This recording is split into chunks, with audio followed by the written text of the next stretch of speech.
A szokásos módon a magyar nyelv és irodalom vizsgával kezdődött meg az érettségi. A szövegértésre 1, míg a fogalmazásra 3 óra hossza állt a diákok rendelkezésére. Az egyik bajai szakképző iskola tanulói közül sokan a földrajzot és a biológiát választották 5. vizsgatárgyként. Az utolsó sorokat írják a végzős diákok az egyik bajai középiskolában. Hétfő reggel a magyar nyelv és irodalom írásbelivel kezdődött meg az érettségi időszak. A 4 órás vizsgán a diákoknak először az anyanyelv elsajátításáról szóló szöveget kellett értelmezniük.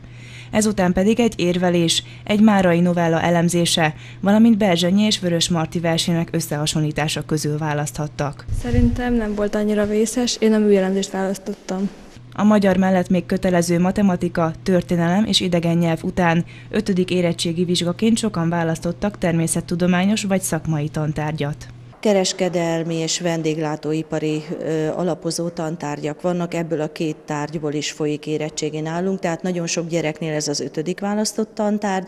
Az ifjúsági tagozatosainknál, akik szakmaszerzés után kerültek erre a képzési típusra, és utána tesznek érettségi vizsgát, ott nyilván ilyen tantárgy nincs, ott általában földrajzot, biológiát, informatikát választanak a gyerekek. Az igazgató helyettes hozzátette, hogy emelt szinten általában csak azok tesznek vizsgát, akik szeretnének a felsőoktatásban tovább tanulni. A szakképzőiskolában a legtöbb végzős azonban az érettségi után inkább szakmát tanul, vagy már dolgozni szeretne, ezért nem is jelentkezett máshova. Most nem, hát jelenleg abba bízok, hogy találok majd munkát magamnak, és akkor majd a továbbiakat meglátjuk. Az írásbeli érettségi eredményeit és a kijavított dolgozatokat június elején tekinthetik majd meg a diákok, azután pedig már a szóbeli vizsgák következnek.